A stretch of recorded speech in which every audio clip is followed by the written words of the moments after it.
আবু হুরায়রা রাদিয়াল্লাহু তাআলা আনহু হতে বর্ণিত, আল্লাহ রাসূল সাল্লাল্লাহু আলাইহি ওয়াসাল্লাম বলেন, এক মুসলমান অপর মুসলমানের 6টি হক রয়েছে। সাহাবাগণ জিজ্ঞাসা করলেন, ইয়া রাসূলুল্লাহ, সেই 6টি হক কি কি? নবী সাল্লাল্লাহু আলাইহি ওয়াসাল্লাম বলেন, প্রথম নম্বর হক হলো, যখন কোনো মুসলমান অপর মুসলমানের সাথে সাক্ষাৎ করবে সর্বপ্রথম সালাম দিবে। দ্বিতীয় নম্বর, যখন কোনো মুসলমান দাওয়াত দেবে সেই দাওয়াতকে গ্রহণ করবে।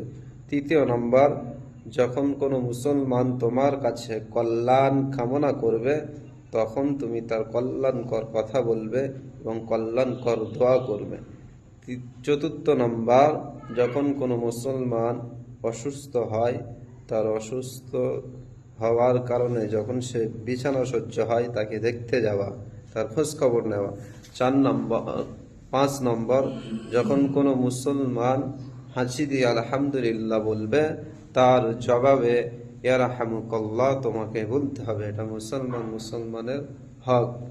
6 নম্বর, শেষের যেটা এসেছে, আল্লাহ রাসূল সাল্লাল্লাহু আলাইহি ওয়াসাল্লাম বলেন, যখন কোনো মুসলমান মারা যাবে, মৃত্যুবরণ করবে, তখন তার জানাজা এবং দাফন কাফনে শামিল হবে, সহযোগিতা করবে।